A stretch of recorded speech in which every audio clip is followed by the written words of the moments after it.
Hello, everyone. This is the Easy Allies podcast. I'm Kyle Bossman, the Dark Prince of Nerd Media. Joining us this week, Bradley Ellis. Hello. Ben Moore. Hey. Brandon Jones. Heyo. And making this all happen, Ian Hink. Hi. Hello. Let's go to corrections. Begin corrections music, please.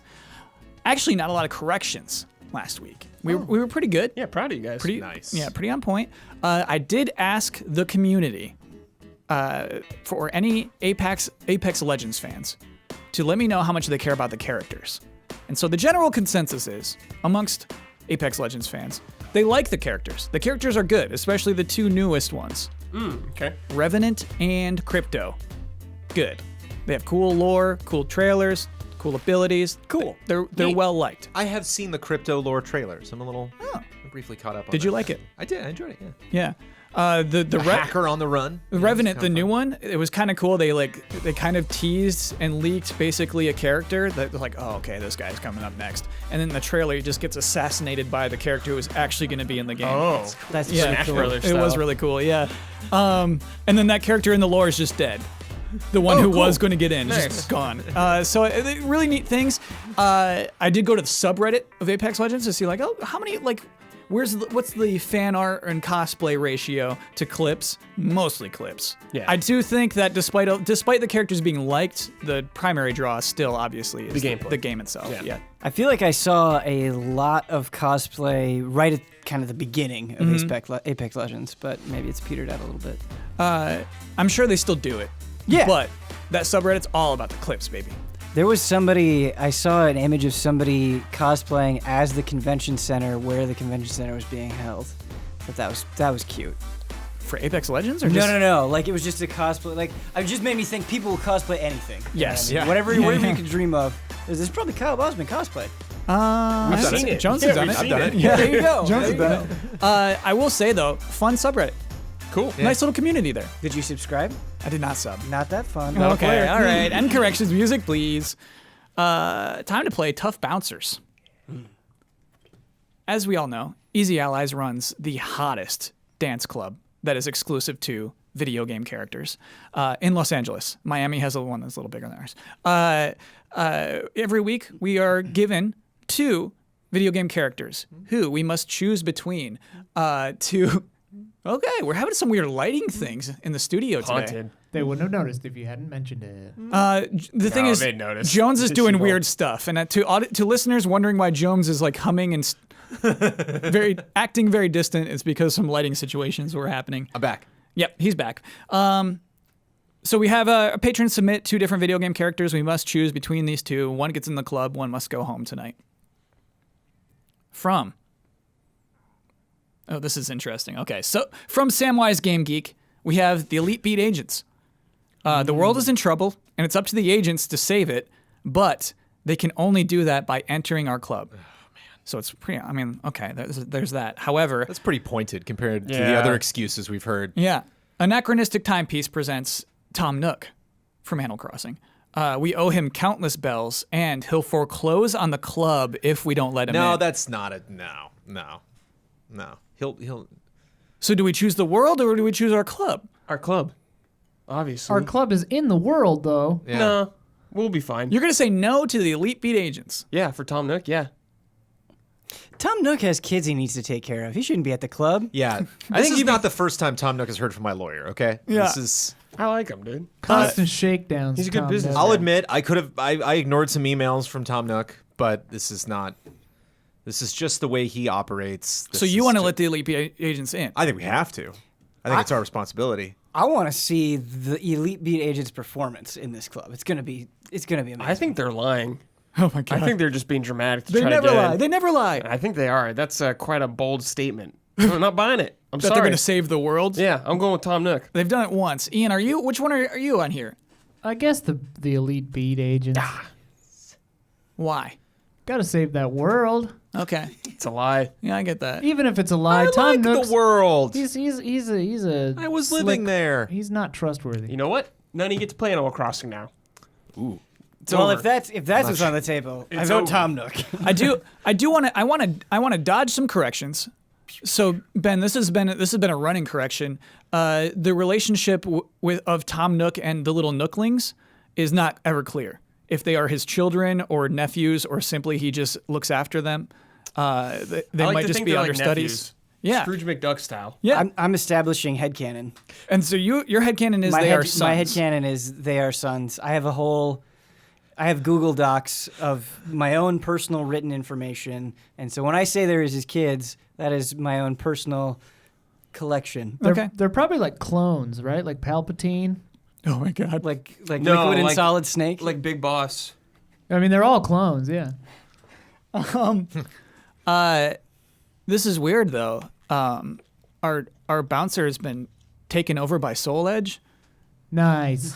Oh no. and both of them got in.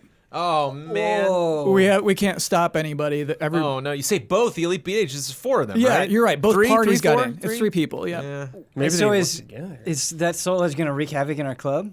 most likely. Oh no. I'm going outside. Yeah, I'm staying in. It might be best for us to leave the club behind. Let's do news. We got some bad news this week. Oh. Let's not even touch it yet. Okay. Because I saw the most joyful thing when I woke up today. Lego Super Mario. Now, here's the way this was revealed. We had a strangest announcement earlier this week. Game announcement? It's kind of a game announcement. It's cute. Not a video It's not my game. favorite way to start a podcast, but it's a fun way to start a podcast.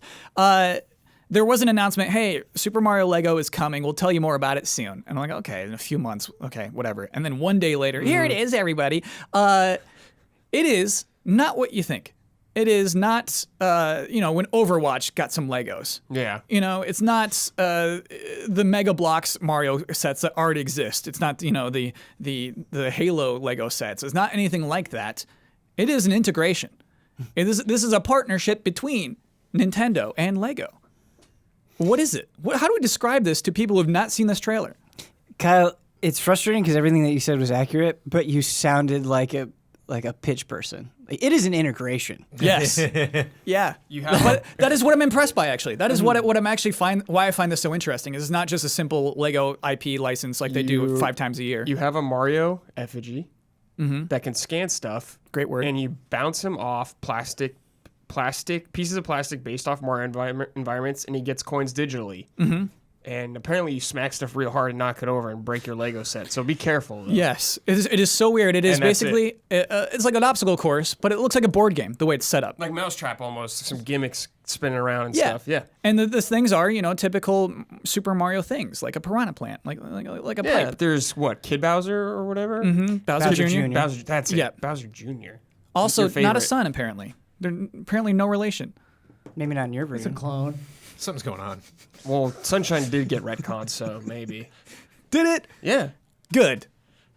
I don't want In Sunshine Mario to be Galaxy canon. 2, they did it. What'd they do? They retconned it, What'd dude. they say? I don't know. They said, no. That Sunshine planet is a got big destroyed. game. So Sunshine was its own separate Okay, planet in got the it. galaxy that got erased. Just got nuked. So, like, okay. no, let's just do this version now. Great. Thank you. That's why I'm surprised you don't like it. I didn't get that far. Okay. Yeah, you gotta Legit to never beat beat that game. Luigi. Yeah. Okay. Got it. So yeah. Okay. So that is what I like about this. Is it's a game. It looks like a foolish game. I can't imagine any child having the patience to not just mash through it if the goal is to get as many coins as. That's my number one curiosity. Yeah, it's just like, what if I just turn it on and then hit the pole at the end? Am I done, or do you have to get a certain number of coins? You have to do things in a certain order. Apparently, the goal is to get as many coins as you can before the time runs out. But even if you can just mash it out, as a kid, don't you just want to see the things light up? Like, who cares? Yes. Just light up the things. That's fair, Ben, and I think that's the most appealing thing about this is our Mario effigy has a very expressive face. He's got LCD screens behind his eyes and his mouth. Yeah. Boy, Mario effigy. And talks and all the the sound effects. Oh, And, and it his looked chest. like there was His chest lights up, too. a question mark block that did have like a random nature to it, so you don't know what necessarily is going to pop up. Although I imagine, like having like the platform in one hand, Mario in the other, and then the pole like down on the floor. Then you just like boom, slam it on. Like, how'd I do?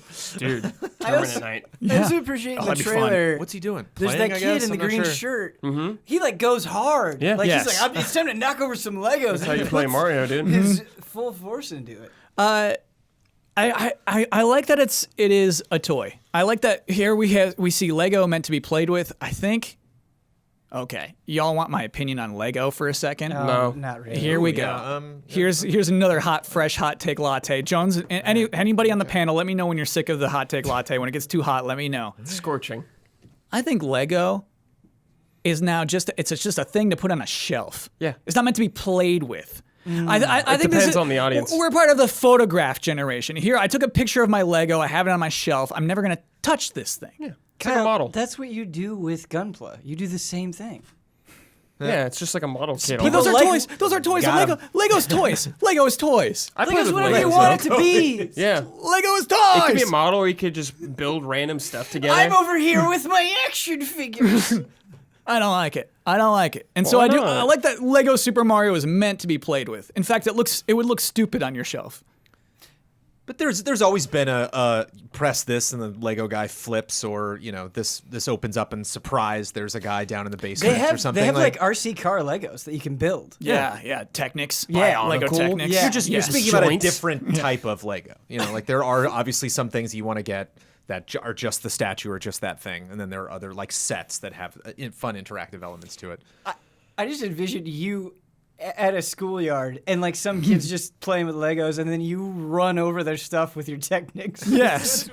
Yeah, man. toys. This is a Let me show you a toy. Do you remember the ones that just had like the plastic bottoms, the bases, Yeah. right? And they had like a ramp on it, and you just build on top of this base, and you have a Yeah. whole cool base. I still have those. You're lucky to get a Hogwarts these days.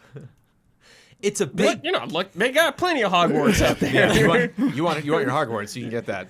That's what I'm saying. It was like that's the best cool building you can get. He's a big Lego. He's a big He's Lego. a big bricky character. How big is he? And that's kind of cool. He's like. 6 If you were to inches. have your standard Lego brick, yeah, he's about 50 of those, like in a stack. What? He's a pretty big. He's not 50 bricks. He looked like he was like Brick's not 3 that or big. 4 inches tall. Yeah. He's certainly bigger than a minifig. For sure. And that's something that just design-wise for me, there's always like potentially a little bit of disappointment with like, oh, cool, they're bringing that franchise to Lego, neat. And then you see like the little Lego version of it, and it's like, oh, okay. Yeah. Like, I don't necessarily see that character really. Like, you do need something else. Like Harry needs the scar on his head. Like Bart needs the hair, to really kind of smell. That's Bart. I forgot there's Simpsons Legos. Right. And so it's interesting that I wonder if that was a concession on Nintendo's part, where it's like, okay, well, we'll do this, but it's got to look like Mario. We don't want literally just like a Lego dude in a red cap and overalls, and then you call that Mario. Mario. And so it's neat to see his eyes, kind of glancing around at things. I wonder how automatic that is, if it senses it's close to stuff, or Oh, I don't think we go that if he's far. just It is Bluetooth. He's got a if it little Bluetooth idles, button. if you just turn him on and just leave him there and no game mode or anything, if he's just like hello, like he'll talk a little bit or Yeah. interact Don't with hit things. so hard. Yeah. Please. Whoa. Ow! My legs. You clearly have an agenda. But Jones, why would counter that is how low grade the Mega Bloks Mario sets of the past have been. There have been Mega Bloks Mario sets? Yeah. In Mario Kart. Oh. Y'all never walked down the toy aisle? What's going on here? I have checked not the Legos, that's looked about at it. those that walked in the toy aisle where? Target. They're gone, man. Target. Okay, Target. Okay, I don't spend. Yeah, My question is, how disgustingly overpriced is this going to be? $100. yeah. Great question. Yeah. 'Cause Release date and price not mentioned. I love Lego. Yes. They are too expensive. They're so expensive. How segmented out is this going to That's be? what I was gonna say. Is this How going to be many just one different gigantic things? $500 set, or Mushroom am I going to Kingdom. get to buy Mario on its own and Luigi, Yoshi or something? Surprised that there's no Peach. Surprised Where's there's Rosalina? no, because if you're going through the give it time. level, it'd be fun to do that with Roadmap, potentially dude. other characters. Gotta go through the roadmap. The way they phrase it on the press release is that it'll let kids go through real life levels Yeah. made out of created with Lego bricks, real life game levels. So that to me implies that you'll be able to buy like More add-on levels? sets Yeah. for more Here's levels. the sad truth. We're all Yeah. excited for the sequel to Mario Odyssey, the next Mario, the big Mario game to come out on Switch. After we've played with the Mario Legos and after we've gone to Universal Studios, we're gonna be over those games.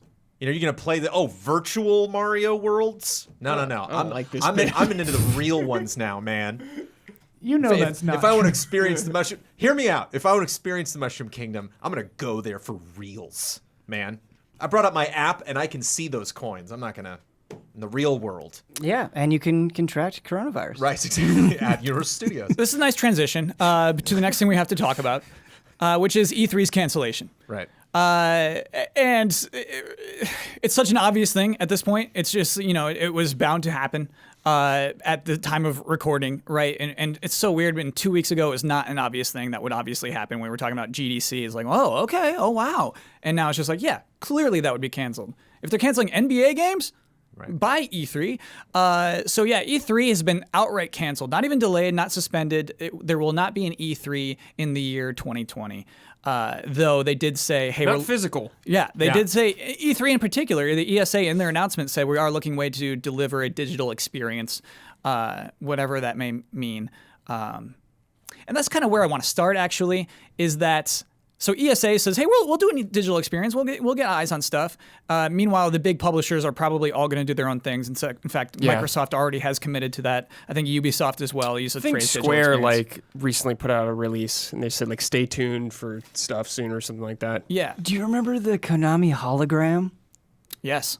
Oh man, that was weird. I remember that because the after credits teaser for that was the Contra Sea. Yes, it was. I still think about that. The burning sea is like, oh, that's so hyped up. What is it going to be? So yeah, I think that's the first area to talk in, because that is what will affect our audience the most. People listening to this podcast is that E3 for you will most likely be a bunch of Nintendo Direct style videos. Mm-hmm. Yeah. Might not matter for people at home, really. Yeah. For us, because we won't get to play stuff, actually. I think that's where it will matter, is you're not probably getting the same level of hands-on impressions. Yeah. Mm-hmm. Hopefully people release demos or something, but... On a foolishly basic level, I do want to talk about the difference between a direct style video and a press conference with an audience, because I know Jones has strong feelings about this. Jones, this is going to be a big year for Microsoft in particular. Yeah. This is next gen year. I love an Xbox conference. Yeah. Tell me what you think is lost between what they would have presented to what will be presented. Well, just personally for me, the main thing that I enjoy is just the stress involved. It's like when you produce a direct, you can have such a clean announcement. You can really kind of micromanage. And I understand definitely it can be more entertaining to watch those things that are prepackaged. But at the same time, I do like the fact.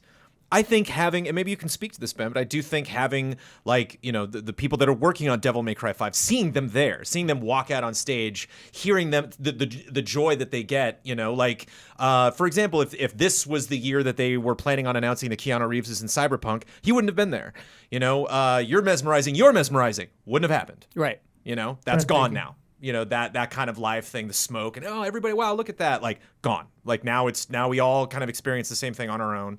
So yeah, you do lose a little bit of that magic. And I think just personally also I come from, a theater background. So I enjoy, the element of all of those people getting together and the energy in the room and kind of gauging excitement by that, I think Ubisoft has done really, really well the last couple of years with how they've handled E3, the stuff that they've, announced. But at the same time, these are still the wacky Just Dance people. These are still the people that had the laser tag show. There still have been those weird missteps. And I think that stuff can just kind of breeze by quicker, if you have a direct, that stuff doesn't necessarily stand out. I don't want an E3 full of stuff like that, but I do enjoy it. Those are some of my favorite E3 memories, or the things that go wrong, or the stuff live that they were like, this is going to slay, and it just completely goes the wrong way. Oh, I love those too, obviously. I wonder if everything has to be on the same day anymore. I mean, previously it was, we have to get these done. We have to get these press conferences done before the opening day of E3 and people start playing the demos on the show floor. And that's the reason it was stacked over 2 or 3 days. Will these digital experiences all take place over 2 or 3 days this summer? I'm going to say yes still, because they want attention still on them. I don't think everyone wants to be on the same days now. They don't want to be forgotten by another game's announcement or something like that. Mm-hmm. If you're Ubisoft, you're talking about Assassin's Creed, you don't want whatever Xbox's next big game is to overshadow you or something like that. If they're right after you, you want people to keep talking about you, so they'll space them out like they always do. So I should take Thursday. Maybe. Right. That's what I'm saying. Should they even be the whole month? Should they spread across the whole month? That's a good question. I don't know about that. I think a whole month. If they is tie too stuff much. in with the ESA, actually, like you Yeah. can only get this if we do like you pay this amount to watch it. You pay $100 or something, then you could watch it on this. Then maybe. Yeah. E3 pay-per-view. Yeah, exactly. Yeah, I would pay. yeah, we'd pay. So what I think is interesting is the ESA's idea of what they're going to present, because we are talking about the big publishers here, and there are plenty of other games, there are other studios, other humans who show up to E3 who aren't Ubisoft and Activision and EA. And so I wonder if their idea is, hey, if you got some show floor space, we'll just put you up. We'll put you up in our own press conference. And I wonder how you get people to watch that. I wonder how appealing that will be. You know, this is the exclusive of Biomutant. You know, it's in the ESA press conference, and I just wonder how appealing that is. I wonder if anything's lost there. Day 9 host it. Sure, I'm in. it works effectively. Yeah, yeah. I mean, that's gonna be its own PC gaming show. Is gonna be its own weird event now. I wonder. Yeah, I don't know. It's all very, very strange, unprecedented, obviously. I do not have an optimistic, unfortunately, and I'm not saying this as somebody who wants this. I agree with Jones that something is lost with the conferences, something very specific, but I'm not optimistic about the future of E3. Sure. I would not be surprised at all if E3 2021 either did not happen or kind of suffered the same, a continuation of the blows that we saw it suffering before the cancellation came out. Well, that's kind of what I was going to say is like, do you guys think that the ESA kind of breathed a sigh of relief that they had an excuse? Hell no, no. I bet they're losing tons panicking of right money. now Yeah? because this was a year to recover. This was. But it wasn't going to work, right? Like their weird idea about like, let's get celebrities on stage and that'll save us and let's sell more whatever, like didn't seem like it was going to be good. I don't know. Yeah, I think that's fair, Ian. I just feel like the damage taking a year off completely is just so harmful. Well, and the thing that's really funny to me is like no one needs them to do a digital event. Like that's what the ESA being involved at all. Like if I were Microsoft or whatever, I'd just be like, we'll just put our own thing on YouTube. See ya. Yeah. Like we'll put it on whatever their Twitch is called, I can't remember right now. Mixer. Yeah. Like, Right. you know, like they don't need the ESA at all. Nobody does. And the thing If it's is digital. It's not like we're getting on here on this podcast and being the first ones that are saying that. Kind of everybody is having a similar sort of conversation and making different arguments, but that is a sentiment that is being expressed over and over again. I can imagine, you know, Microsoft, Sony, Nintendo having very similar conversations. Sony especially. Sony especially, Oh, right, yeah. right, of course. And so, yeah, I guess from their perspective, like what is the benefit? What is the benefit that is like getting better year over year? Yeah. So what I have learned this week from responses to E3 being outright canceled is how valuable it can be to smaller developers. Right. Get connections and stuff. Yeah, they get connections, they get deals. And that's just a wheeling and dealing time. It's so funny, though, that this event doesn't exist without the big players doing big moves and make it largely exciting. Right. Then nobody's, if those things aren't there, nobody's drawn to it, and then it's harder to make those deals. It's harder to be a small game, getting attention and getting to shake hands with people, big people.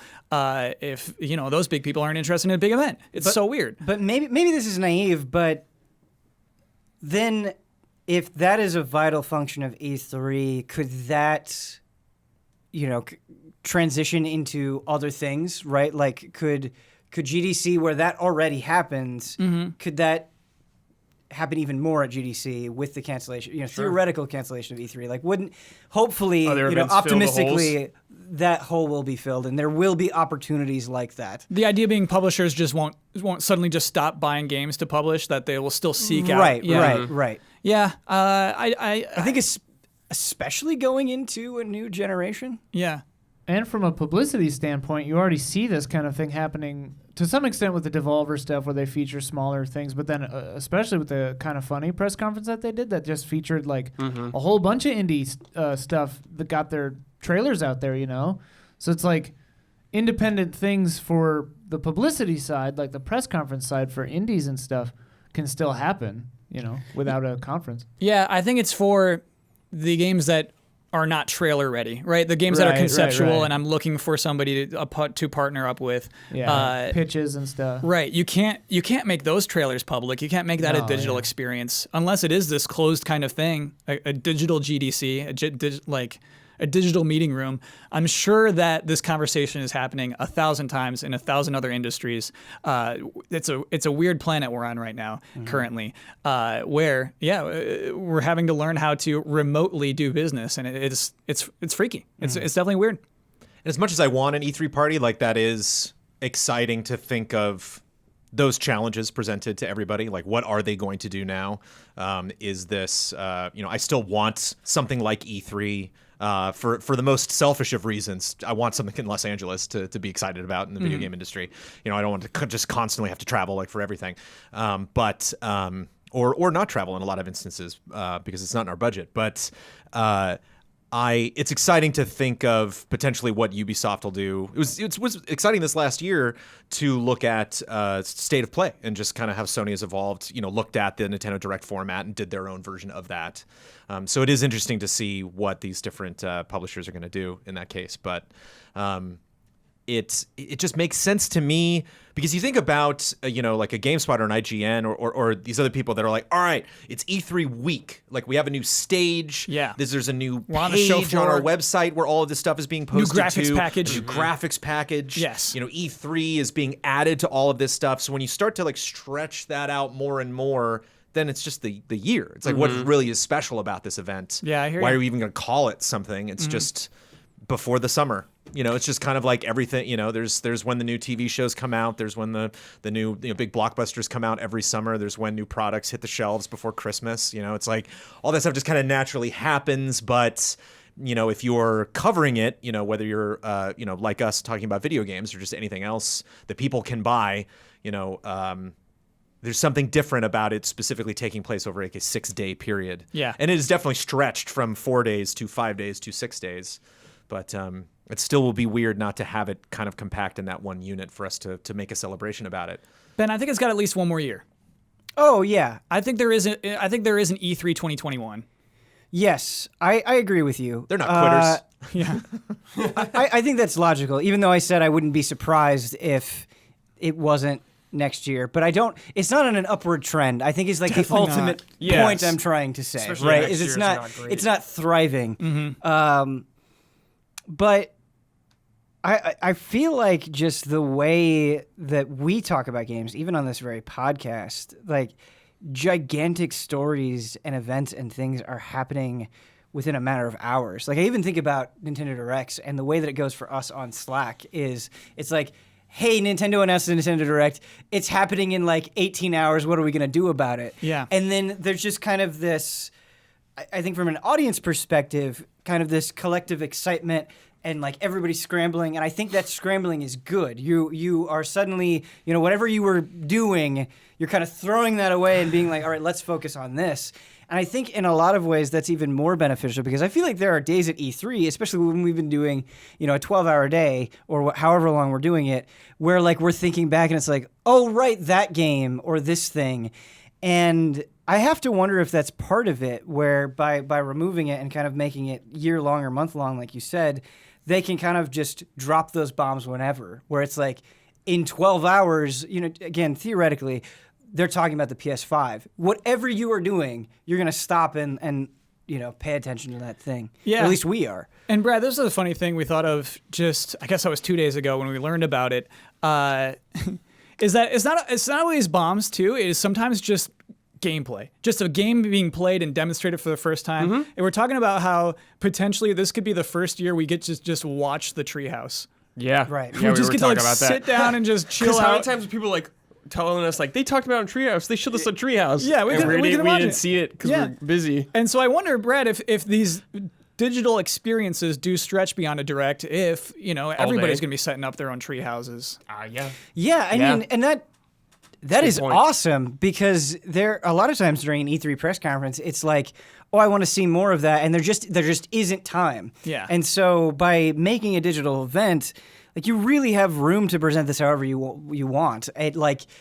oh man, just imagining like seeing Elden Ring and it's like, okay, here's a 30-minute walkthrough or something. Yes. You know, That means more than a trailer. Right. And Yeah. I think you're already starting to see that. I think what CD Projekt Red has been doing with Cyberpunk, I think is a bit effective, and maybe telling for those sorts of games going forward. Even Baldur's Gate 3, I mean, that was what they did, is they're like, we're going to take you through an hour of this game. And I think that's cool. Yeah, that is cool. We got a juicy nugget, though. Ooh. Mama Bird, Jason Schreier, in his reporting of Open that E3's mouth. cancellation, he heard some things. So I'm going to just read you his reporting from Kotaku. This year, a newcomer planned to enter the field. Warner Brothers Games was preparing to host an E3 press conference for the first time, according to 3 people familiar with the publisher's plans. There, WB Games had planned to talk about a number of much-anticipated games, including a new Batman. Whoa. I just heard Huber yelling from his house. Well, you know, it's almost kind of reassuring to know that they had no plans to even talk about it until E3. Yeah, It's like, okay, yeah. we won't know about it for a few more months. A Harry Potter game that was leaked in 2018. Remember that trailer distinctly. Oh, yeah. And the next game from Arkham developers, Rocksteady Studios. It remains to be seen whether Warner Brothers will still hold its own digital event or something else entirely. That's a press conference. That would have been a nice press conference. That would have been a good one. Cool 30 minutes or something. Yeah. Yeah. Wow. Wow. Warner Brothers never. I mean, they had some good lineups in years past, right? And they published The Witcher in the Hopefully US. they still do something. I mean, or release them. Mortal stuff. Kombat. Yeah. Yeah, MK, yeah. Yes. But they've always been part of other people's conferences. Like, this speaks to what could happen going forward, is everyone just does their own thing during that time, you know? Controls the message themselves. Control the message. Yeah, it's so weird. And I guess what's weird on top of that is without E3, I wonder if there's really a true incentive to talk about those 3 games on the same day. Good question. I mean, yeah, that's a good point, because you could just have a Rocksteady day.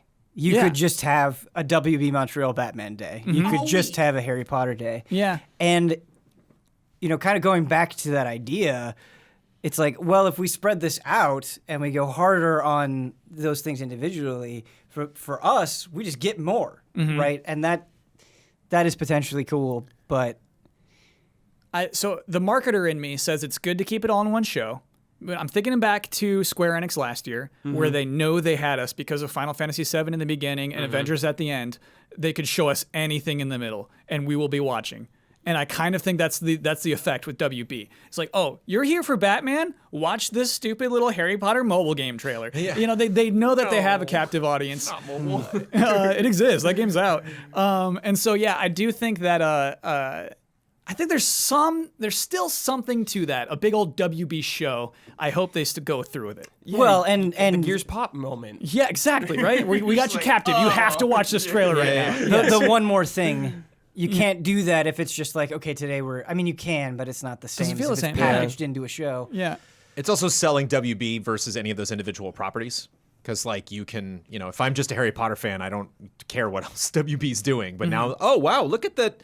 That's a busy, prominent, you know, business that's doing well, that big company there. Whereas if you're just constantly pushing your products out, you're not necessarily attaching yourself to those products and the mind share of the consumer. That's so right, because WB is a huge publisher. We never give them that credit. We never give them that Activision credit. And maybe that's partially it, right? They never present themselves as a big publisher. Well, they don't have a face really. Yeah. That's why EA Play is so fascinating, Brad. You know, like you and I have experienced the best and worst of EA Play. And it cracks me up when I go there. It's just like, why are they doing this? Why is it so important to them? Yeah. Because you look at all of their brands, like you see like The Sims and Apex, and it's like, I think all of these things individually are going to do fine without this event. Yeah. So what are we all doing? Why are we here? You know, why are they really taking? Are they doing this because there is an E3, or are they doing this because they want to change E3, or But it is to push the brand. fascinating to me, like what in there, because I can think of reasons why you would do something like that, but I want to know like why that's important to EA, like Yeah. why EA's not like it. We don't just want to go to the bank and pick up our big bags of cash. We want you to know we're busy. Yeah. We're handling all of these different with things. EA Play, it felt like to me like they had those there because there'd be nothing else for you to play there. Sure. there was Star Wars and you couldn't play it. Yeah, right. So you could play like Apex Legends or The Sims. It's Yeah. like what the hell else are you gonna play? Unravel I- 2, you know. Yeah. I cannot get over how good Jedi Fallen Order was and how poorly it was presented. Wow. Yeah. Like, It is funny to think back on that. If you go back and you watch them talking about it, or even just the awkward, like, so you're working on a new Star Wars game? Yep. Like, do you remember that kind of initial conversation? Yes. Like, what the hell was going? There was so much you could have done with that game. Here's a logo. Yeah. I remember distinctly Stig being asked, "Hey, can you change the color of the lightsabers?" He's like, "I can't talk about that." You could have. You could have just talked said about yes. it. It's fine. It's fine. What would have been dude. ruined if you just said Yeah. yes? You get different kyber crystals. Yeah, it was just like, why don't you just? You can change the color of the lightsaber. It's fine. What the hell was going on? They were with so the lead up to that secretive game? at E3. It was so weird, so unnecessary. Protect the IP, Kyle. Yeah, I guess so. The pristine Star Wars IP. I want to have a difficult conversation, Oh. kind of tied in with all of this. It's another. I wouldn't be surprised if. I would not be surprised if our next generation consoles do not launch in 2020. 2020. Yeah. It's possible. I think we all have to get to the point where we will accept that news when it arrives and not be too surprised by it. I'm there. I don't like this ever increasing feeling that I'm limping towards next generation consoles instead of like joyfully jumping up Right. and embracing. Yeah. Yeah, it's a bit of a bummer. I think considering the situation, it makes sense. Yeah. And of course, when next gen gets here, it will be exciting regardless. But I don't know. I also can't shake the feeling that it's hurting momentum a little bit. It's creating like this weird in between space. It's the time when video games could actually just, we looked at the what's the Switch fitness game?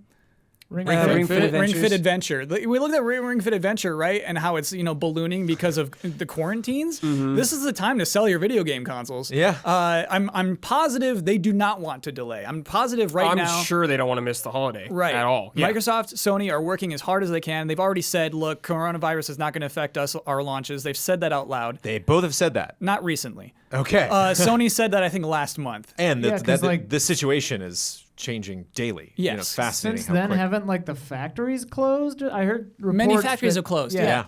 Like the things actually making the consoles might not be functional. It's just, it's kind of unfeasible to think that it could come together in time at this point. And like my emotions tied to next gen in terms of somebody who sits in a chair in a podcast versus my emotions about next gen from like a gaming perspective are like two completely separate things. Like if you were like, we know for a fact next gen's not gonna happen until 2022, I'd be like, cool, I have so many games to play, I have so much stuff to catch up on. Like, oh cool, I will finish Death Stranding. Like, go great. Okay. Yeah. Like there's just a lot of stuff personally that I could go back and check out. It's the There's worst thing to nothing- complain about, right? There's nothing really in me that's like, no, that's gonna cancel that. It's mostly just a curiosity about what's gonna happen. Like, what is Halo Infinite? What does the PS5 look like? Yeah. It's those questions that I really want to have answered, and not necessarily like, I need that console plugged in right now because I gotta play whatever. I don't think it's worth complaining about. I'm trying to find the right way to phrase like. Well, it's absolutely a bummer. Yeah, it's a bummer, but it's not like, oh no, like it's not angry. I'm not Yes. angry about Yeah. it. It's just Yeah. kind of like Yeah, you could be bummed out It's without being like- mad. Yeah. you were planning a party for months with your friends, and you were really excited. Yeah. You were like, we're finally gonna show each other our Lego collections Yeah. that have been sitting on our shelves. And play with them. And play. No. No. Okay, Not that kind of Lego. Just No, take no, no, pictures. no, no, no. man. Take pictures. And then they call you and they go, I am super sick. And you're like, I understand. Yeah. Don't get your germs on my Legos. Yes. But you were looking forward to it. Yeah. And at the end of the day, there are people behind the consoles. There's people behind the games. There's people behind, in the factories, building the stuff. Like, there's people behind all of this. And so you stretch this stuff out, and like those people still need to be paid. Those people still need jobs. They still need to be considered to potentially be employed by these companies that have to delay this stuff. And so it's one thing to see these objects potentially out of our reach, but another thing to be like, what do you do with all these people that are working on it? Oh, these are the big questions, Jones. Right. Yeah, that's everybody's dealing with that right now. So, and I don't know if that's just me getting older or me having gone through so many console generation jumps getting potentially less like frothy every single time it happens. Like I'm just more eager to have it be good for Easy Allies, have it be good generally for our industry. And so it's like, if, Sony has to slow stuff down, then what does that mean for their first party people? What does that mean for the third party people? What does that mean for exclusives that haven't even been announced yet that are now like, our game's done. We're ready. Or we are going to be done, and yeah, here's the thing. Let's say I'm Sony right now. There's no way I would show the PS5 right now. If I was planning on having my event next month, I'm not going to do that. I'm going to hold off until we have a really good grasp of what the situation is going to be like. I don't know if they should release until they know that they can release it at a certain time. Yeah, or Brad, I'm with you there. It seems almost... Unless they just give like the time frame of the window of holiday 2020. Yeah, but I mean, you're feeling very certain at that point of things that are completely out of anybody's control. I just can't see it. Yeah, I don't know. Right. We're in this very wait period of we don't know. Yeah. In the same way, I would not feel confident having my E3 press conferences being like, yeah, Batman 2021. Like I wouldn't feel confident about doing that anymore. The very day that Fast 9 gets delayed a whole year to Bond April. And, Like, how could you say, yeah, my video game for sure is coming out on this poor date? New Mutants. New Mutants just never coming out. Wait, did Mulan get delayed? Yeah. It was going to come out today.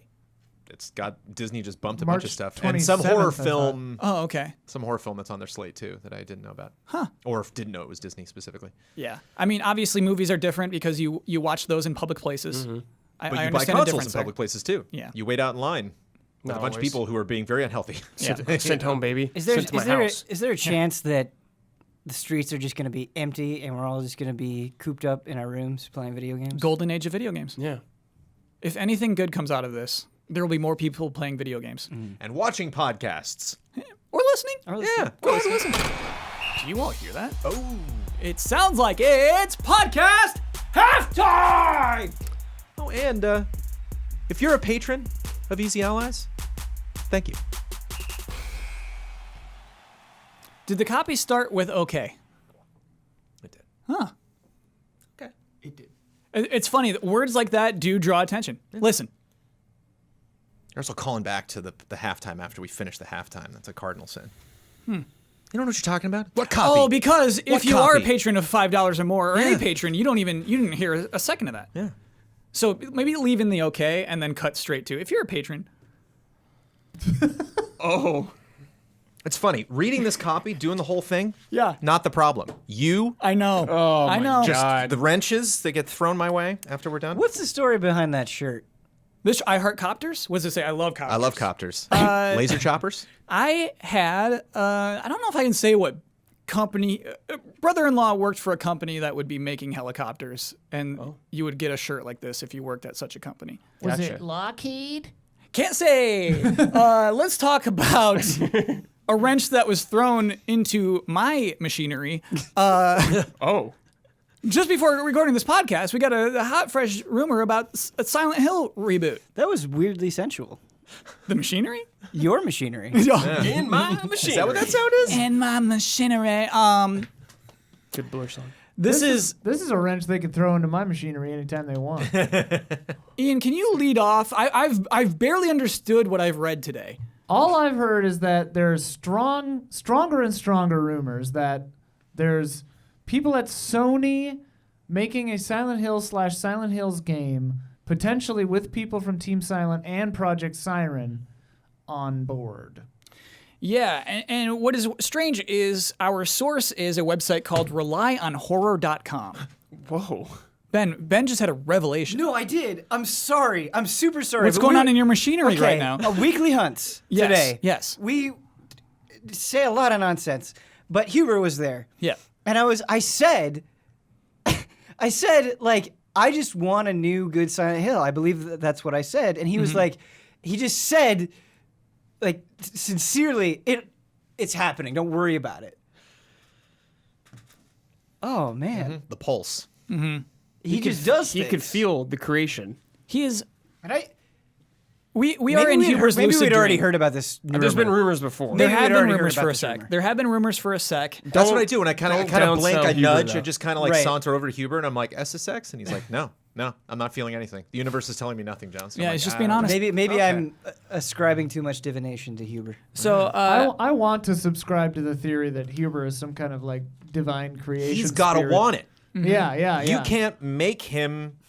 You can't rub that monkey's paw. Like he's got to want the thing, and then Yeah. do you rub the monkey's paw? do you? Yeah. When You you rub make a lamp. wish, you I think you just hold the paw. you like palpate. Made the rabbit's foot. You rub the Oh, rabbit's you rub foot. a rabbit's foot. Yeah. If you want to rub the paw, it can't hurt. Well, the monkey's paw hurts you no matter what. So, RelyOnHorror.com, I want to read a paragraph, the most informative one. Our first source, who we've come to trust well. Okay, so this is all we know about their information. Indicates that Keiichiro Toyama, director and writer of the original 1999 Silent Hill, and Akira Yamaoka, the composer Baby. for the majority of the franchise, are also returning alongside Masahiro Ito. The trio will helm a soft reboot of the Silent Hill series, possibly just called Silent Hill. SIE Japan Studio, who Ian was talking about, which possibly includes team members from Project Siren. Siren Blood Curse used to be a Sony exclusive series that just kind of dropped off. Well, it was based on there was a game just called Siren first. Too. Oh, okay, I didn't know that. And so Siren Blood Curse is like the PS3 sequel. I want to say this is from memory. I'll check in a second. I want to say Blood Curse was the third one. I think there are two Okay. PS2 I think Siren there are games two Siren that 2, I and then believe are Blood both Curse. available on PlayStation Now. I'll check. Cool. They were one of the first games I flew over to on PlayStation Now when I saw that. Nice. That team will be behind its development in some capacity, either in full or in part. Our source states that this title has been in the works for about a year. Our second source, which has no connection to the first, was aware of Ito's involvement in a new Silent Hill title and informed us of that information some time ago. That all sounds pretty realistic to me. Yes, we were correct. Siren, Forbidden Siren 2, Siren Blood Curse. Most likely a PlayStation 5 exclusive, says Rely Horror. If it's Rely been on a year Horror. in development. Yeah. This project's in an interesting place Okay. because it's got a lot going for it and a lot going against it. What's going against it? The expectations. PT, one of the best horror experiences I've ever played in my entire life. Like, can that be a part of it now? Or they're like, no, we're not going to do that. And you have a lot of PT fans who are like, why wouldn't you? They did it. There's a part They two- already laid it out for you. Just do that. They're like, well, we want to do our thing. Like, we weren't involved in that project. We're involved in this now. Yeah. And not just mention the whole excitement that was just building up towards the potential of Silent Hills coming back, and then everyone like trying to get their excitement again, potentially for another rumor. Like, Counterpoint. Have you played the recent Silent Hill games, like the most recent ones? The Room is when I stopped. Okay, I think we would just take a pretty okay one, honestly. I think I hope there'd so. be- I hope so. Yeah, yeah. I think there would be like I hear what you're saying, and I don't think you're wrong. I think obviously PT generated a lot of excitement, but like people, myself included, just want Silent Hill so bad that I don't think it would have to necessarily capitalize on PT completely to be successful. Yeah, like if a Silent Hill game came out and was like a 7.5 or 8, it would probably be like the 4th or 5th best Silent Hill. It's like not too bad. It'll have good music. Yeah. Jones, there is a second half of this rumor, though, very pertinent to the point that you brought up, is that a second title is in development, or at least being worked on, that will be Silent Hills.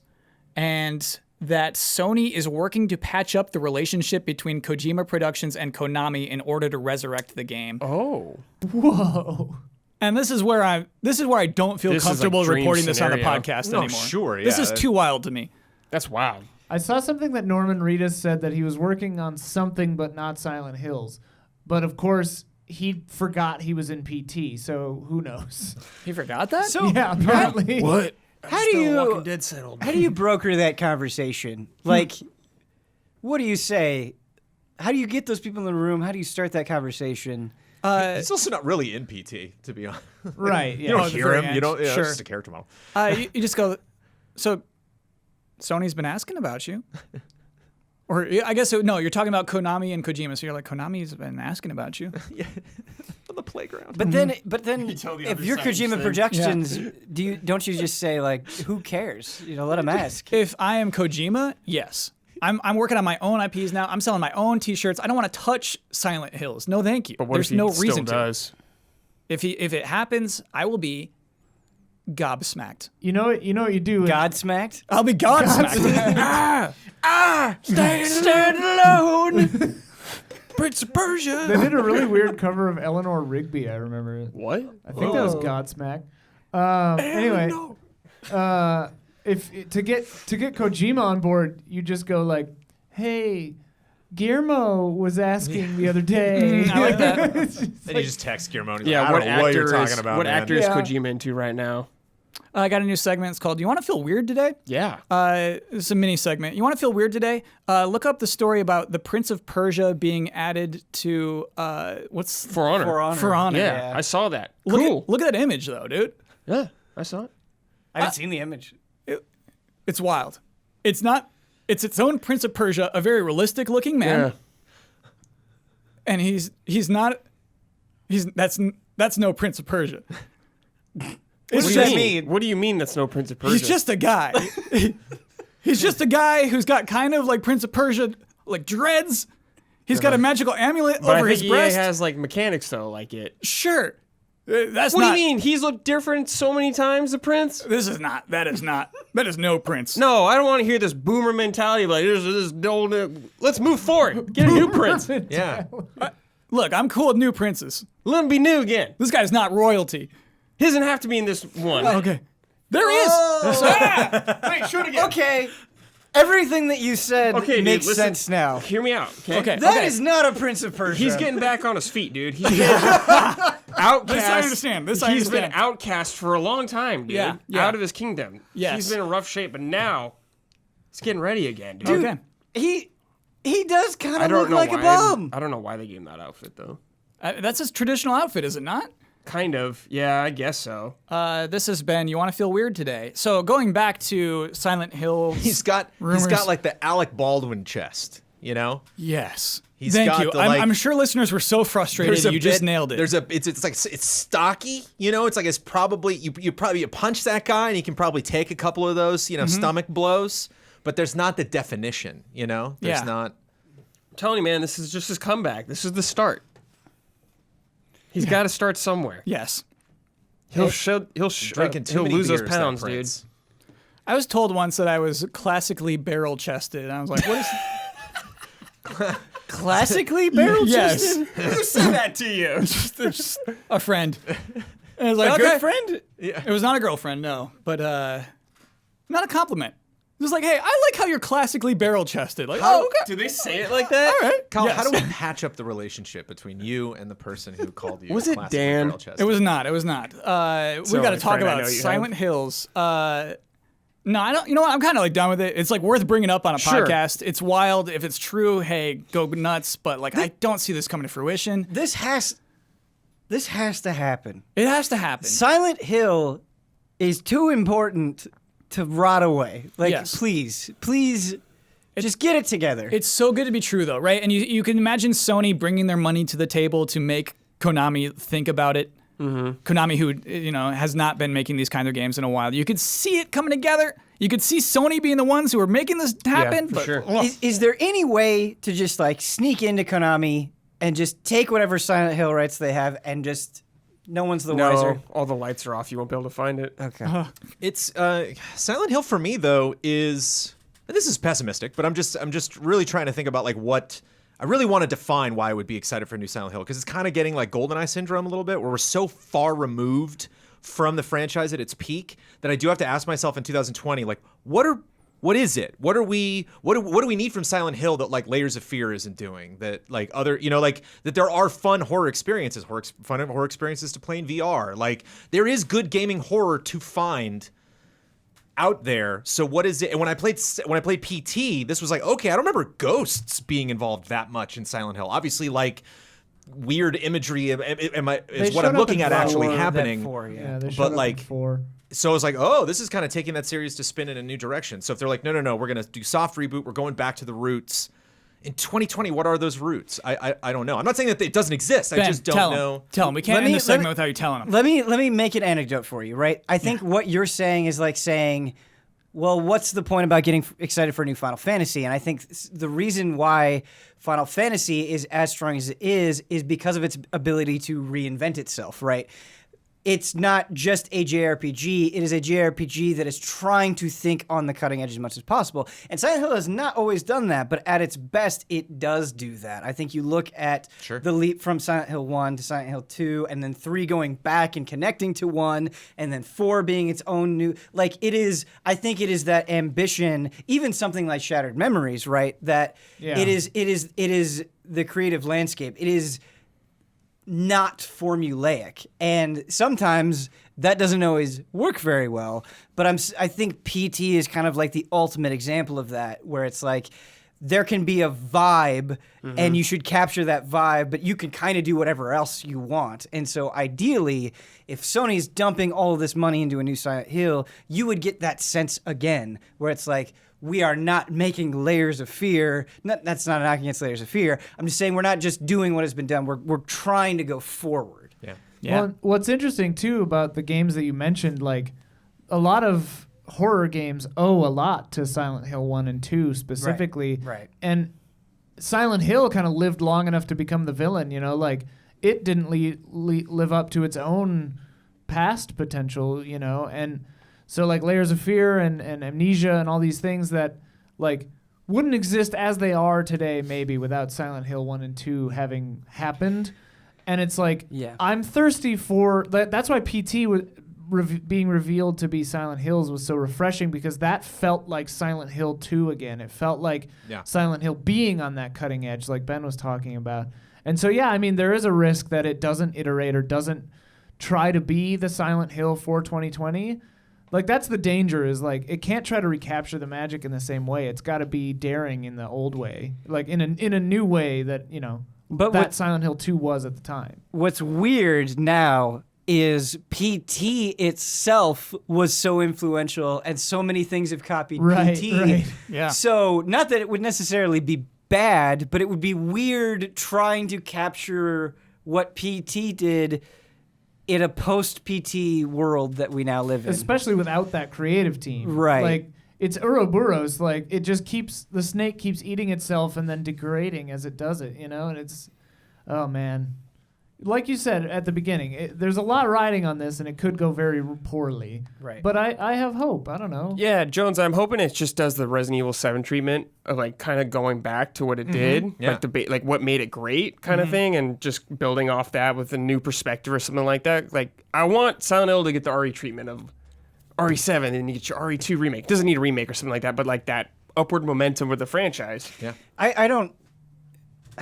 There are arguably way too many remakes to begin with, but I actually think there is tremendous potential in a Silent Hill 1 remake. The things that you could do. I think it'd be harder to do 2, but 1 specifically, I think you could have something at the level of an RE2 remake or RE1 remake. I would not change a thing that was copied from Kindergarten Cop. I would keep the bus and the school exactly the same. Absolutely. I love the... John, do you know this? They basically... I know Kindergarten. So they use Kindergarten Cop as a well. reference for Silent Hill. So many things that you see in the movie are just one-to-one recreated in the school of PS1 Silent Hill. Learn something new every day. Yeah. This next story, I gotta admit, doesn't have a ton of meat on it, but I'll take any excuse to bring back corporate shakeups.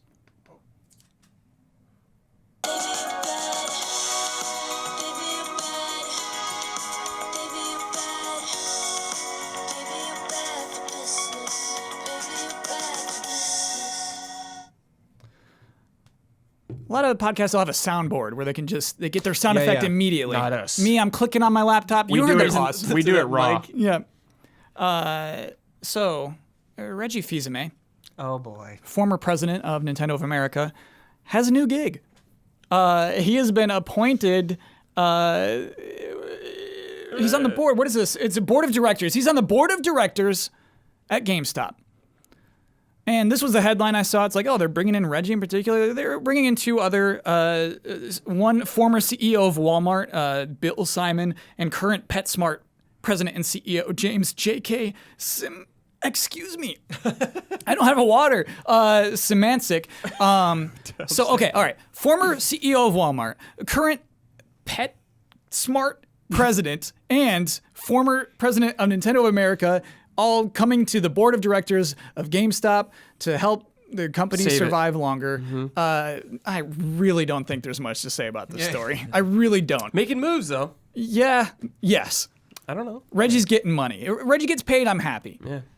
I don't know how much time this will take of Reggie's day. Seems like Reggie's doing a lot, so I don't know. You're on an executive board? Okay. I have not been on many executive boards of major companies in my life. So yeah, I don't know how much, how many spaces in his calendar filled out because he accepted this position. It's such a weird press release to read because GameStop is also trying to increase the turnover of their executive board. They want to stop keeping people from remaining on the panel for over 10 years. They're like, okay, you're on here too long. We're trying to recycle people. There are 4 people who are retiring this year off of the board as these 3 Every people console come generation, in. one shot. Yeah. And obviously GameStop has been in trouble for a long time, and they're trying out other stores. They're trying things out. Like, hey, what if we have a couch in here? What's so weird is, Jones, it was one of the first episodes of GT Time, like probably first 10, where we're talking about how to save GameStop. And that's like 6 or 5 years ago, It's like, oh, they're having problems. Good. Best of luck to you, Reggie. I believe in you. But I also wonder too if this is a really okay, now we're gonna turn it around. Now we have really high expectations. Yeah. Now our stock's gonna go up, our sales are gonna be through the roof, or if this is part of their end, like they kind of recognize the writings on the wall, and so they're bringing in other people to be like, what can we salvage? Yes. Like, what can we do? What can we do on a game front? What can we do on a software front, and what we can do with all these products. PetSmart guy, I got a tip. Okay. Got a tip from right now. Why I stopped going to GameStop, man. Bring I it haven't been in on. a long time, but every time I would go there, they would try to sell me like 2 or 3 things, and they treated me like I didn't know anything. yeah, I was actually reading a lot about that policy, Brad. And I was like, dude, please stop. That comes I don't from want to buy a above. GamePro subscription or whatever, course, Game yeah. Informer. And what sucks is those people have to get quotas. I know, They gotta it does suck. Yeah. It's not their fault. I know. It's such But a it's just so effed up annoying, man. business. Yeah, it is very annoying to be talked to at a GameStop. I've been in a number of GameStops that are disgustingly small, where it's like Disgustingly small. it's like the worst shopping experience you could ever imagine. You get like 3 people in there, and you're like, oh, excuse me, I'm just trying to look at the PS4 games or whatever, and like figure it out, man. You don't need half the store to be Funko Pops. They're not doing that well for you. They're not. Figure it out. They were selling a bunch of Funko Pops and they over-purchased them. It's just like, it's time for love and respect.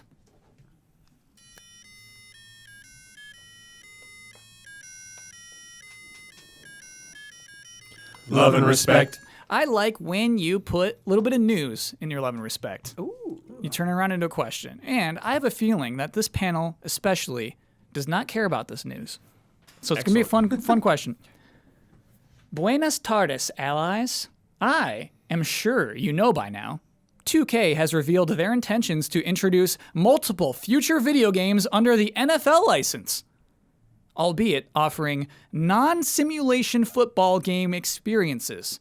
Now, I'm sure most gamers who took the time to read this disclaimer are expecting an NFL Blitz-like experience. However, I would like to share with you my own vision for what may be coming down the pike. Imagine that the ultimate experience of pickup football games between longtime rivals and neighbors, taking place during a crowded tailgate, Thanksgiving dinner, or a company team-building retreat, complete with official team jerseys, signature stadiums, although only in the distance in the parking lot, regional accents, and the spontaneous fistfights that you've come to expect from professional hockey. At this point, I know what you're thinking. And yes, there will certainly be grilling mini-games. Now, allies, is this game a pass or an incompletion? Love and respect, Funnelhead. Depends on the writing.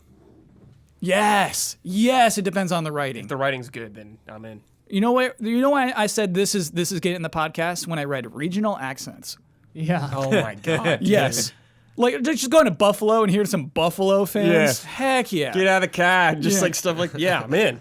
Oh man. So yeah, I think I just realized when I got to the end, this is, and for that reason, this is absolutely just somebody pitching us a game. But I do think it is interesting that 2K, they put out a press release, hey, we have an NFL license, but we're not allowed to make Madden. We're not allowed to make NFL 2K. XFL. If it's around. No, XFL is all a different thing. Oh, so they have a someone deal. have the rights to that? Yeah. Who's got 'em? Vince McMahon. No, dude. no, for a game. Oh, I don't know. That's what I'm wondering. I bet Vince is not letting it go for cheap. What do you mean? He's not letting it go for cheap? Who else is going for it? Nobody. We got to play an XFL game. Anyway, Brad, there are 8 teams in the XFL. I know. It's just a bad video game. Just make like a little like indie game, dude. Yeah, it's really, really unexciting league for a video game. Okay, so, just weird announcement to make from 2K, who is a big boy, is a WB Games, is a huge publisher, to say, hey, we can't make simulation type NFL games, but we want to make NFL games. And just put BioShock characters in it. No. Yeah. Don't Yes, do that. this is right. This Like is right. open a tear to reality Yeah, and like put a field goal right BioShock there. says there's infinite universes, Yeah. so obviously there's Like one where they all you- play the football. injections or whatever for power-ups. Yeah. Easy. This is just Ken Levine's vision, Will really. you kindly kick that field goal? Like, perfect. Hey, allies. This month marks the 25th anniversary. We're gone. We're not talking about this anymore. No. Oh, I Why? had so many Do you have a ideas. take? Dude, I got takes, man. Spit your take. All right. I was about to. Would you just spit over Brad? Is that how things are done? Yes. Yeah, you usually do. I love the family barbecue angle. Yes. So I love you have a random group of people and you got to pick, okay, who's the, you got to draft them. So you're looking at, Aunt Marge and little Susie and and you're like, okay, Susie's quick. She's once you get her though, you can just check her out of bounds. It's fun. There is not a that strategy much to of a picking problem. teams for But so family, you got to yeah. pick like, okay, do I want? And then inevitably there's going to be one person in that group that actually like does play college ball. It's like, no, we like football as a family because we got that one, the one kid that's actually in Nate. play yes, Yeah. that we hope goes pro one day. So he's actually pretty good, but if you pick him first, it's like, well, but you got Uncle Frank who doesn't run that fast, but he's a big guy. You put him on the line. And then you can play with 2 people, 3 people, 4 people, or really blow it up. I like that. But it's specifically the draft is like a big part of it. Yeah. You can't just play with pre-assigned teams. So if you're playing online, like you got to pick players when you start out. You're right, because the other captain will fight you if you try to get Nate and somebody else who is pretty fit. Yeah. They'll be, no, you have Nate. Yeah. You take Grandpa. It'll be that for sure. That has to be a mechanic. And your girlfriend that you brought will get mad at you if you don't pick her. You know? Yeah. Oh yeah. There's all those relationships. Like kind of weird meta relationship stuff. When we were little kids, we would daydream about backyard sports video games, like backyard badminton. They had all the- backyard baseball, dude. Yeah, do you mean the yeah, weird yeah. one with cartoons with big heads? Yeah. Well, I mean, this is before that. But Oh, okay. We were like, oh, wouldn't it be cool if we had like a video game where you could play like badminton but with crazy rules and stuff? So No, yeah, go on. What are your this would crazy be great. rules? Well, basically like NBA Jam, but with every other Oh my sport. God, and with in your, badminton. Yeah, with like the sports that we liked. I don't know. Sure. On fire. And you have the story at the end of the game. So once the game is over, it'll say like after this game, Betsy and Phil they divorced, and Grandma threw out her hip, and But like, you got to get them to even finish the game. You got to keep their interest. Yeah. Because like, what if lunch is on? Yeah. They're out. you go to the line and then just like wait. Oh, Where did Bobby go? And he's Chucky, I'm too you- full. You see him I'm out. eating a hot dog on the sidelines. Like, I got the hot dog. I've You're seen like, that happen in okay, Thanksgiving. Okay. Yeah. I've seen it. One guy's just like, I'm good. That's like you Put your sister when in. you see their stats before you pick them. One's just general interest. Yes. So you're like, he's very good at this. He's very fast, or he's really good at catching the ball for some reason, but his interest level's very low. So He could get a text probably not message gonna make the whole anytime. game. Yeah. I love that. That's fun. Hey, allies. This month marks the 25th anniversary of one of the greatest video games of all time. Chrono Trigger. Yes, you nailed it. As of right now, it seems like Square Enix has its hands full with Final Fantasy VII Remake. So, if it was up to the allies, how would you celebrate this occasion? Would you make a sequel, remake, collection? How would you choose to bring Chrono Trigger back Everything. into the public eye? Thanks, guys. And as always, love and respect, Sean. everything. All 3. We don't get to do all 3. Okay, We got to what do you think mean like we don't get to do all like we're 3? picking our team family. You can't have Nate and Kevin. Yeah, I can. Is it on Switch? No. Chrono Trigger? Well, there you It go. is not on Switch. Get that on Switch. My Get goodness. on Switch. It's not on like And not the any PC modern version? console. Don't you give us those weird fonts? Yeah. I think it's been patched though. I'm Has not it? sure though. Has Chrono Trigger I been think patched? there's It been lots of patches. It has been patched Great. Okay. several times. Yeah. Great. Yeah. then that's I don't They understand gotta why just it's not figure out there. like licensing stuff with Toei and all that. Oh, that's is like that a lot of the is drag. that I what's think. like Yeah. happening? I think that's like a lot of the problem. Got it. Well, you figure those out. Yeah. You put it on Switch. Mm-hmm. You announce a Chrono anime. You announce a Chrono movie. You announce a Chrono remake, and a sequel for exclusive to next generation consoles. Wow. If it's a CG movie, Because it's like Avatar movie. Kyle, I realize that this is unrealistic and dumb, but think about how legendary Chrono is. Mm-hmm. It's better than just we're gonna throw it on Switch. Yeah. That's great. Want that? I hear Very what you- happy I hear about what you're that. saying. You say no. We get it. Finally, we understand the importance. We're gonna throw some money at it. Money. I mean, Ben, here's why I actually hear you is the Trials of Mana remake Yes. Mhm. Yes. looks incredible. It looks good. It looks good. I'll say it looks much better than the Secret of Mana remake. Well, so I don't hold know if on. I'm ready for incredible. At that level, would you be happy if a Chrono Trigger remake or sequel looked like that? Looked like the Trials of Mana? Would I be happy? Yes. Okay. But I think you can go even further. Because, Yeah, I mean, with it's a that. top 4 video game of all time. Yeah, Yeah. with that game, you I can think- Chrono Trigger's what- insane. What Yeah. I'm saying is, from everyone, it has. Anytime you hear anybody talk about Chrono Trigger, this is the greatest thing. I think you can lean into that, give it that mystique and prestige that it deserves, and I think that would only work to your benefit. Brad, do you think they'll touch it? You think Square Enix will touch this game? No, I think they desperately want to touch this game, but You really think it's a licensing thing? Yeah, I think so. Toriyama? It's Toei, I think. Oh, okay, so he was employed by Toei at the time? Yeah, I don't know exactly what I've heard Damiani say that to me about stuff, yeah, so yeah. I trust him on He that. gets grumpy about that. Yeah. I wonder, Brad. I do. So they own all of Final Fantasy VII. So why wouldn't you want to remake the game you own all of, as opposed to a game where you have to give up some of the Yeah, I money don't for know it? I get what why the that might cut be a is. thing. Yeah, exactly. this is a weird thing to say, but I also think you'd have to work harder to do the kind of thing that I'm talking about versus like doing a new Final Fantasy. I'm not saying that it isn't an incredible amount of work, but like Brandon was saying with Silent Hill and expectation, Yes. I think as much as the expectation and prestige could work for you, it would also work against you. I mean, we were saying that if you make like a 7.5 or 8 Silent Hill game, that'd be pretty well received. I think if you make a 7.5 or 8 Chrono game, you are getting destroyed. Yeah. Yeah. 9 And you're plus. damaging the brand. Yeah. You lessen the possibility of doing that again. Yeah. Fair point. So I like that question. I like the answer that I got from the panel, which is to say it's actually really hard to bring this game back, to get enthusiasm for it 25 years later because of the unique circumstance it's under. Huh. Cool. Put it on Switch. But put it on Switch. Put it on everything, Why man. not? Let's play a game. Greetings, allies. As we all know, the number 7 is a sacred being.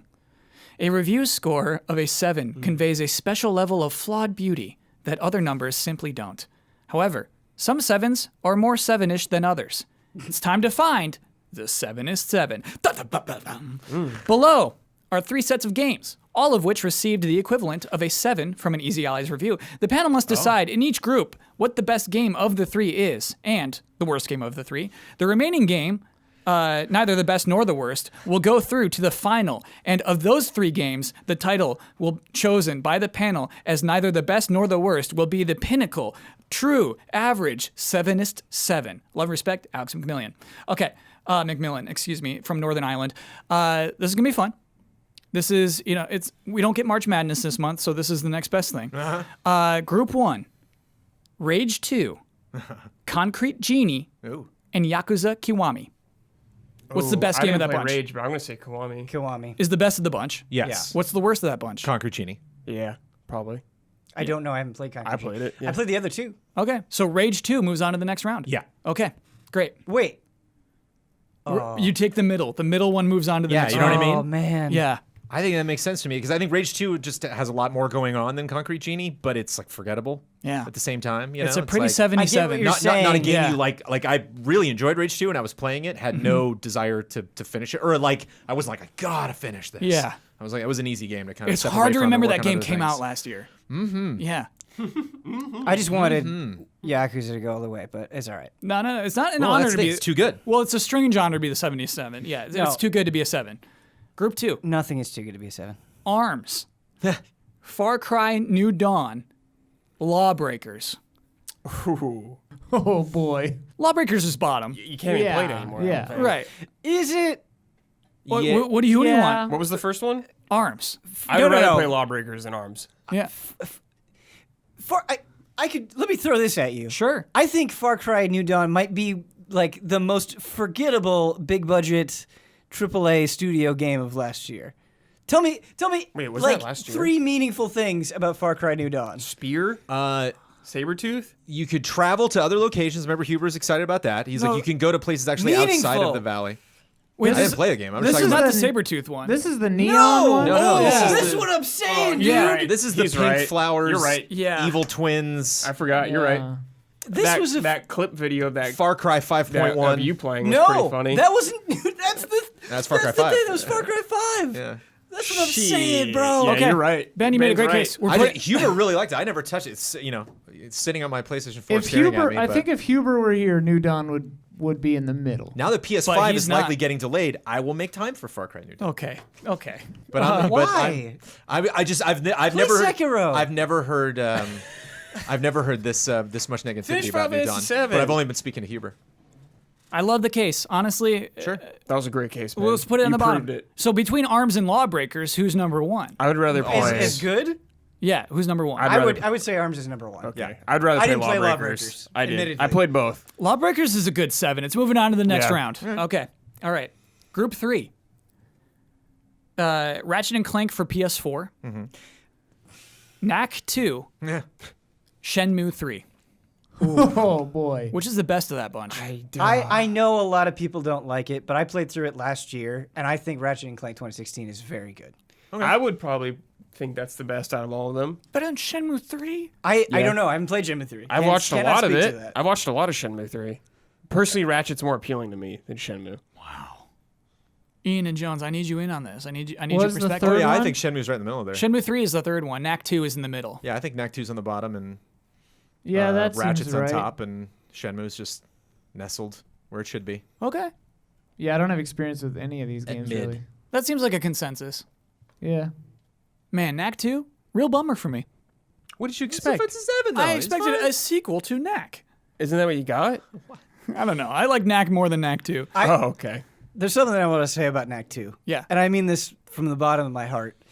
Most of the time when I'm playing games with you guys, I'm having a great time, and time flies by. Yeah. I felt every fucking minute of that Knack 2 playthrough. Full playthrough. I was like, it might be the most like checked out and like agitated Dude, I've ever I been skipped during that a full stream. playthrough.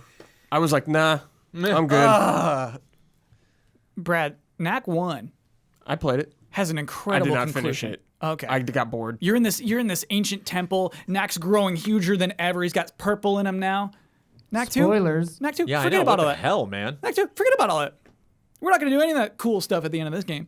Okay. All right. So we have our there's grand co-op. finals. Here we go. So group 1 is Rage 2. Rage 2 moved on from that one. Lawbreakers moved on from group 2. And then from group 3, Shenmue 3 moved on. Oh. So between Shenmue 3, Lawbreakers, and Rage 2, which one's the best? I think Rage 2 is the middle one there, right? Wait, which one's the best of those? Shenmue? Yeah. I think Is I Rage didn't, 2 on top. I didn't play it, but Rage 2 looked the most appealing, I guess, out of all those. Brad, I cannot believe how much you're burying Shenmue today. No, What? I think Shenmue's That's in the not middle. bearing. I'm telling you what I would rather play. Lawbreakers is the bottom, for Yeah, sure. Lawbreakers is the bottom, Rage is the top, Shenmue 3 wins. I mean, that is the Shenmue most 3 is the most 7 of 7s. the purest answer. I mean, isn't that The most boy, 7 isn't of that, 7s, sure. Okay. Do you disagree with that, Kyle? Hurts. that rings true But for do you me. disagree with it? I do, man. I got too many Chobus to give that game a 7. What are you giving it? A 7+? That's not how this game works. I'd be maybe like an 8.1 for Okay. Shenmue 3. Okay. Wow. You haven't seen a lot of the game, though. Yeah, maybe I missed too I've much. seen a lot of the game. I've seen a lot of Chobus. But Congratulations to Shenmue 3. Yay! You Hubert are would be pleased. the Sevenest 7. Let's do one more little thing. That's a box quote right there. The Sevenest 7. Don't put that on your box. Don't do it. Hey, allies. I realize it's been a few weeks since this was announced, but the EVO 2020 lineup is interesting, to say the least. Yeah. Not only is Marvel vs. Capcom 2 back, but Mortal Kombat 11 has been cut. Since 2011, there has been a NetherRealm Studio game on the main stage at EVO, and every game has gotten at least 2 years in the spotlight. Does that speak to MK11's viability as an entertaining esport, or is there another factor to consider here? Love and respect, Sagittarius Cornwallis. Something was said, as we like to joke around. Yes, something was said. I got some takes on this. Oh, Ben, please. So, stipulation: I am not invested in Mortal Kombat at a competitive level. Sure. So my perspective is going to be very different from those that are. But I went in. Anytime I watch Mortal Kombat 11 competitively, and I enjoy playing the game, I am bored to tears. I don't think it's a fun game to watch. I don't think Injustice 2 is a fun game to watch. I think Mortal Kombat X was more, and I didn't even really like Mortal Kombat X that much. I think it was more fun to watch than either of these two things. And I just don't, I don't know. There is something about the matches that I have seen where there's just less raw energy. It's just sort of like things just kind of happen. Like there's not as many electric moments, I feel like, that other games have generated, and I'm not here to pinpoint why that is. I'm just giving very singular anecdotal evidence. But it doesn't really matter because I know a new NetherRealm game is down the pipe anyway. It's not like some of these other franchises where it's like, I don't know when I'm going to see this again. Like, it's coming soon. Yes. So I get that people are upset, and I think that is fair, and I think if you're really into it, I'm not saying that it's like wrong to be upset, but there's a cycle to these NetherRealm things that I think adds some sort of comfort. I bet this is weird to WB, right? Because their games sell crazy. Yeah. Probably 5 times as much as the other games it's put up against, right? I bet it's so frustrating. I bet they wonder, Ben, why they're not in esports. They invest, right? They have the tournaments. Right. They just had one. Yeah. So they're spending money on esports, but this thing that you're talking about, your gut, the eye test of is this entertaining to me is what they're failing. And I think that's really interesting. Yeah, and I think Mortal Kombat is especially interesting because the base for Mortal Kombat is very, very broad.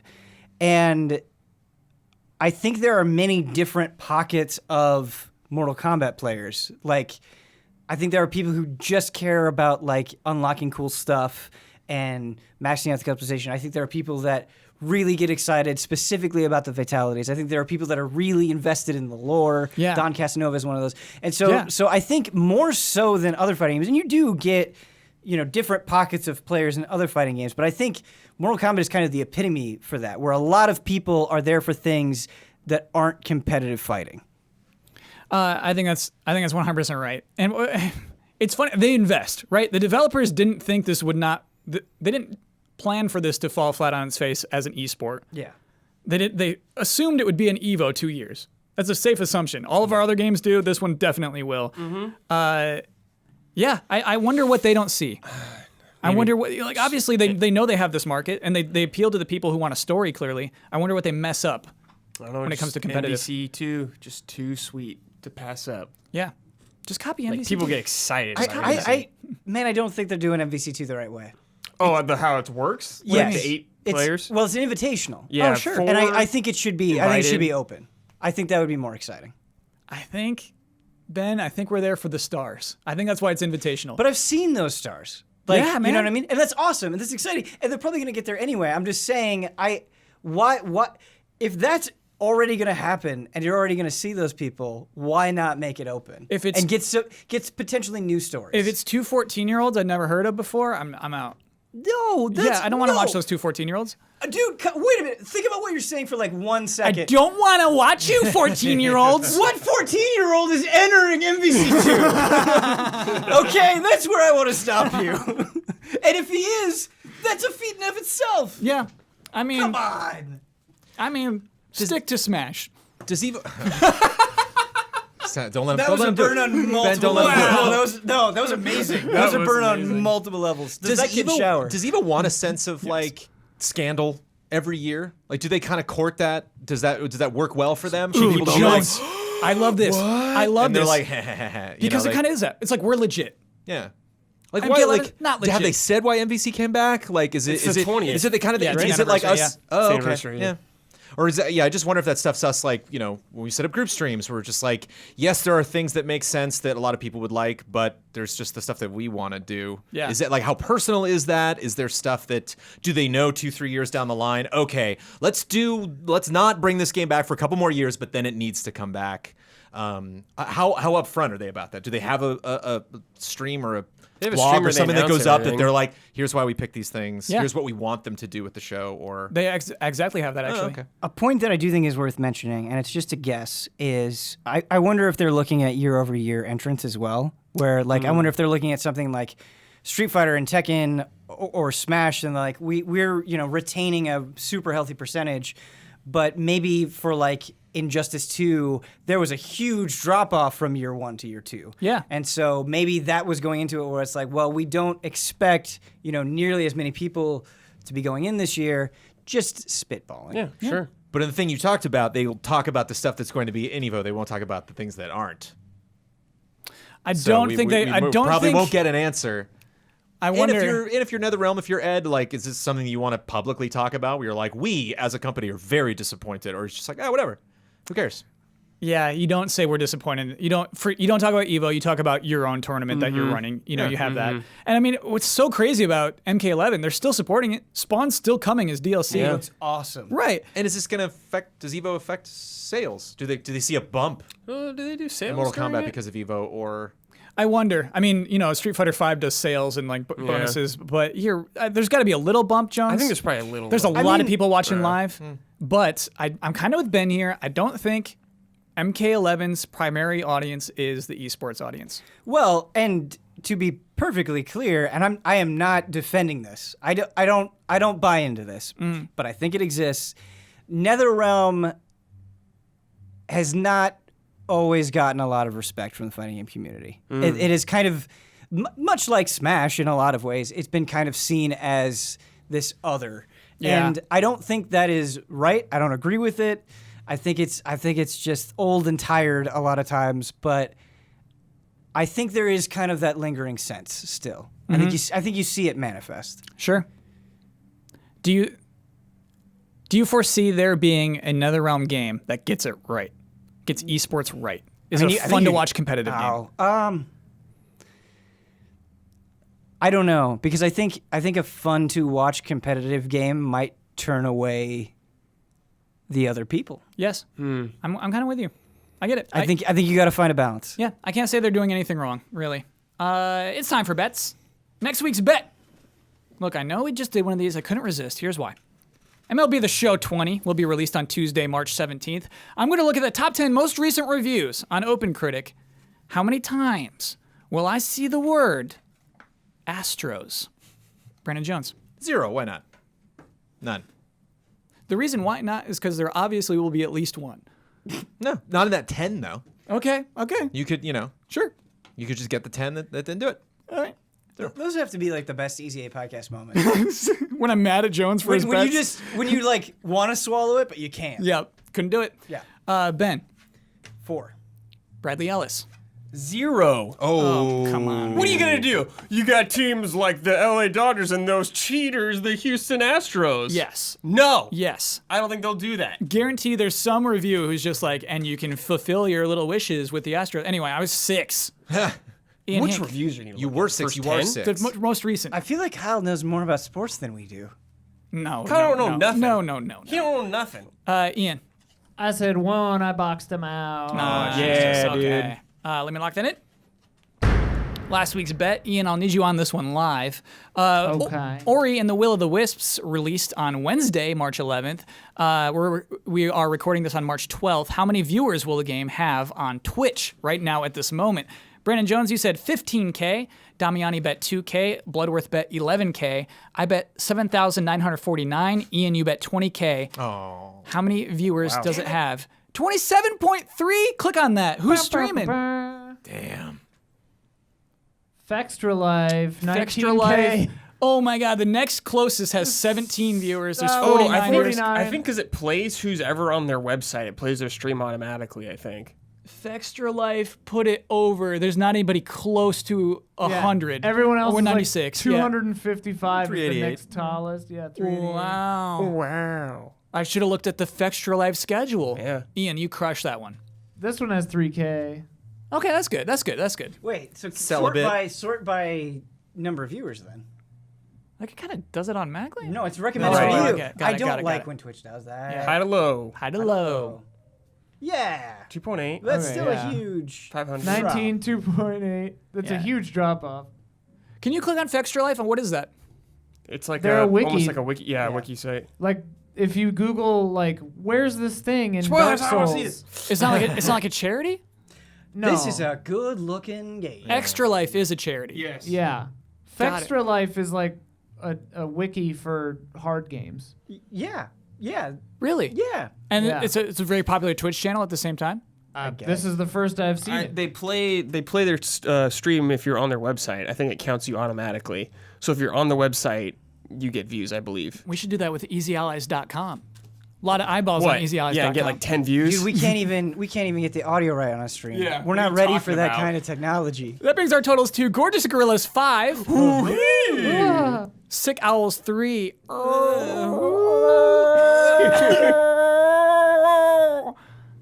Coronavirus, Al.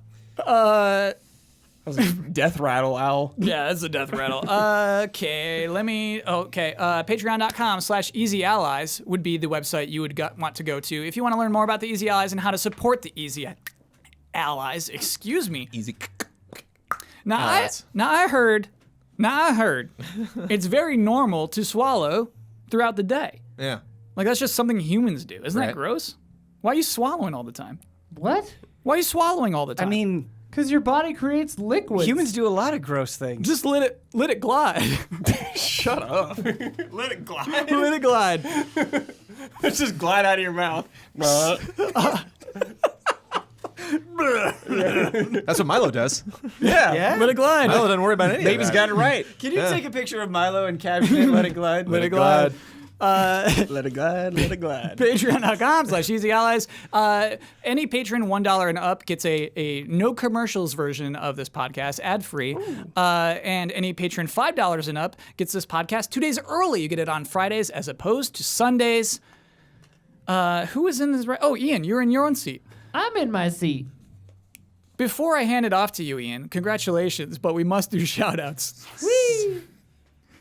Shout out to Elthanis, Greg the Dark Knight Kettering, Caleb Togi Crawford, Will Schmuck, and Mr. One Luigi. Shout out. That was a weird one. All right, one more. It's after you hear the word shout, that's when you say shout. Here we go. Shout. Shout out. Yeah, it was like a caterpillar. Just munching on a leaf. Just click on. Yeah. Sure. Sure. Much of a leaf. Ian, Hi. you get the right and responsibility to share your Twitter handle with the world. You get to promote any Easy Allies video you'd like to promote. You get to have the final word on anything you disagreed with, want to reiterate, or just popped in your head. And you get to sign off with your trademark sign off. I am at Ian Hink, Hinck. Please watch the upcoming episode of Mysterious Monsters on Monday, the whateverth, 16th, with Lawrence and Bruce from Nay Funhouse. They're not there anymore, but Confirm 16th. and Damiani, thank you. Final word. Gee, I don't know. Just wash your hands. You know, and good night and good game.